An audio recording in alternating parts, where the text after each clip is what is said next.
Ngiyacela mfethu ukuthi ungithandazise ngayo yonke indlela, nami ngizothandaza ngapha ngoba ngiyabazi laba bantu laba. Into yabo very powerful ngale ndlela ukuthi bagadla bephendelela. Uma behlulekile ngale ndlela bazame enye indlela.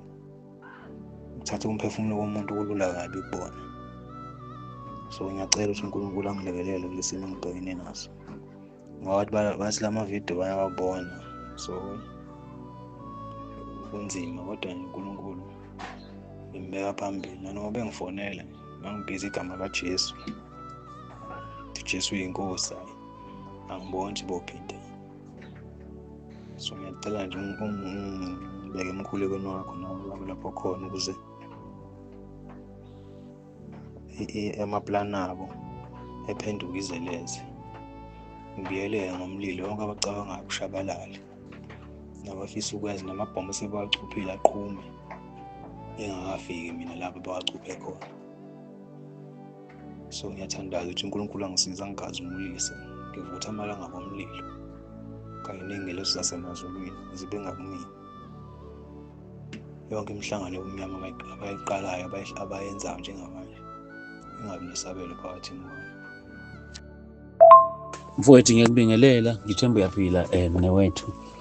No mfowethu, uNkulunkulu mkhulu mfowethu, khululeka. When they start doing that nje, call the name Jesus. That's the only name. But nje mfowethu khululekisa, ngizocela nabazalwane nabo basilekelele mfowethu ekukhulekeni. uNkulunkulu mfowethu, khululeka, uvikelekile wena usunguka uNkulunkulu. So nje khululeka mfowethu, nawe mfowethu ngizonxusa nabazalwane wonke ama-intercessors ukuthi nje mfowethu akhuleke mfowethu, bakuthandazele, sikuthandazise. uNkulunkulu siyamkholwa mfowethu, angeke mfowethu akuyekelele. Wena usuphumile, awusesiyingxenye, asikho isidingo sokuthi bakulwise. Usuphumile wena, uyatestifya, nabo inkosi izobenzela umusa, bazophuma nabanye kuyona lento lese. Nje khululeka mfowethu, khululeka, sizokukhulekisa mfowethu. uNkulunkulu uzokwenzela umusa mfowethu. Ngiyabonga kakhulu mfowethu, ngiyamethemba uNkulunkulu. Ngiyabonga nomthandazo wami mfowethu enizongenzela yona. Ngiyabonga kakhulu. Angikho mngaka emzimbeni. Ngazalwa nginomzimba omkhulu. Abanye bethi uma bekulento baba bancane emzimbeni mfethu. Abancane emzimbeni. Ngoba ngangokuthi uma ungasebenzi kahle negazi lakho liyadraineka. Baba bancane emzimbeni, awukho ukuthula mfethu uma ukulento. Sengisho ukuthi mina vele ngazalwa nginomzimba. Ngehla ngoba ungibona ngangamngaka. Ukubuyela emakhaya mfethu ngiyakubantu. Futhi ke kuhle ngoba ngangiya kubantu abazongamukela ngoba bengazi nguphi. Futhi ngenzani lento yenza ngendlela eyenzeka ngakhona. Bangamukela, uyacabanga ukuba bangaya kubantu ababengazi, babengeke bengamukele ngaleyo ndlela leyo ke. Bangamukela saqhubeka saphila impilo. Awu ndoda ubuphi sonke lesikhathi.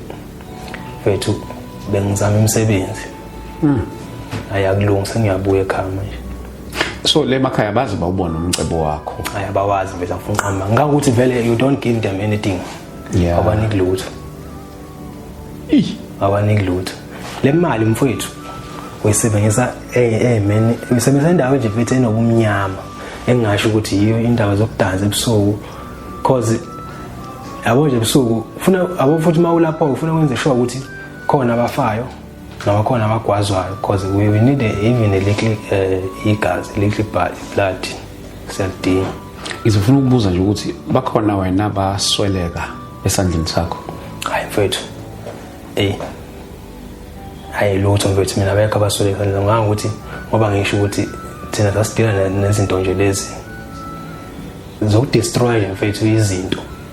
Thona laba abantu bazoba nemibuzo ngoba ngangisalesi stage sokudodoswa vele. Hayi le stage that's serious, cause ngoba ngisho ukuthi uma usulapha ugqokiswa enye ngabe ingulube, ngabe imfene, ngabe inkawu, ngabe yini, cause mase ngilapha emhlabeni sengenza lo msebenzi kufanele ngibonakale, yabo.